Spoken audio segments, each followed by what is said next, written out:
എല്ലാവർക്കും prelim strategy സെഷനിലേക്ക് ഹാർദവമായ സ്വാഗതം.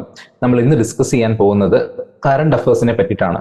കാരണം സിവിൽ സർവീസ് എക്സാമിനേഷനകത്ത് ഇപ്പോൾ കറണ്ട് അഫയേഴ്സിന്റെ ഇമ്പോർട്ടൻസ് വളരെ വളരെ കൂടുതലാണ്. അപ്പോൾ ഈ കറണ്ട് അഫയേഴ്സ് നമ്മൾ പറയുമ്പോൾ ഒരിക്കലും ഒരു ന്യൂസിൽ നിന്നായിരിക്കില്ല ചിലപ്പോൾ ഒരു ഡയറക്റ്റ് ക്വസ്റ്റ്യൻ നമുക്ക് വരുന്നത്. എല്ലാ കറണ്ട് അഫയേഴ്സും നമ്മൾ നോക്കുകയാണെങ്കിൽ എല്ലാ കറണ്ട് അഫയേഴ്സിനും ഓൾമോസ്റ്റ് എല്ലാ കറണ്ട് അഫയേഴ്സിനും നമ്മളുടെ സ്റ്റാറ്റിക് സിലബസുമായിട്ടൊരു കണക്ഷൻ ഉണ്ടാവും. ഓക്കെ, നമ്മളിപ്പോൾ ഇലക്ഷനെ പറ്റി ജമ്മു ആൻഡ് കാശ്മീരിലെ ഇലക്ഷനെ പറ്റിയിട്ടാണ് ഡിസ്കസ് ചെയ്യുന്നുണ്ടെങ്കിൽ അതിന്റെ കണക്ഷൻ എന്ന് പറയുന്നത് നമ്മളുടെ ഇന്ത്യൻ കോൺസ്റ്റിറ്റ്യൂഷനിൽ വരുന്ന ഇലക്ഷൻ എന്ന് പറയുന്ന ഒരു ഏരിയയിലാണ്. അതേപോലെ തന്നെ യൂണിയൻ ടെറിട്ടറിയിൽ എങ്ങനെയാണ് ഇലക്ഷൻ കണ്ടക്ട് ചെയ്യുന്നുള്ള ഏരിയയിലോട്ട് വരും. അതേപോലെ തന്നെ ഇലക്ഷൻ കമ്മീഷൻ എങ്ങനെ വർക്ക് ചെയ്യും എന്നുള്ള ഏരിയയിലേക്ക് വരും. അപ്പം പല ഏരിയാസിലേക്ക് നമുക്ക് ഈ ഒരു കറണ്ട് അഫെയറിനെ നമുക്ക് കണക്ട് ചെയ്യാനായിട്ട് സാധിക്കും. അപ്പോൾ നമ്മൾ എക്സ്പെക്ട് ചെയ്യേണ്ടത് ഈ പറഞ്ഞിട്ടുള്ള ഏത് ഏരിയയിൽ നിന്നും ഏത് ടോപ്പിക്കിൽ നിന്നും നമുക്കൊരു ക്വസ്റ്റ്യൻ എക്സ്പെക്ട് ചെയ്യാനായിട്ട് പറ്റും.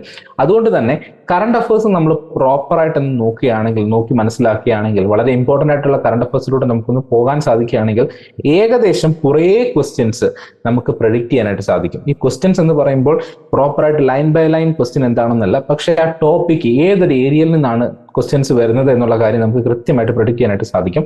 അതുകൊണ്ട് കറണ്ട് അഫയേഴ്സ് പഠിക്കുന്ന കാര്യത്തിലും അതൊന്ന് നോക്കി ഒന്ന് റിവൈസ് ചെയ്യുന്ന കാര്യത്തിലും കൃത്യമായിട്ട് നിങ്ങളൊരു സമയം കണ്ടെത്തണം. നിങ്ങളുടെ നോട്ടിൽ നിന്ന് തന്നെ നിങ്ങൾക്ക് നോക്കാം. നിങ്ങളുടെ ഹാൻഡ് റിട്ടൺ നോട്ട്സ് ആയിരിക്കും ഏറ്റവും ബെസ്റ്റ് അത് ചെക്ക് ചെയ്യാനായിട്ട്. അതേപോലെ തന്നെ ന്യൂസ് പേപ്പേഴ്സ്, പിന്നെ magazines, different current affairs magazines നമുക്ക് ഓൾറെഡി അവൈലബിൾ ആണ് നമ്മുടെ മാർക്കറ്റിൽ.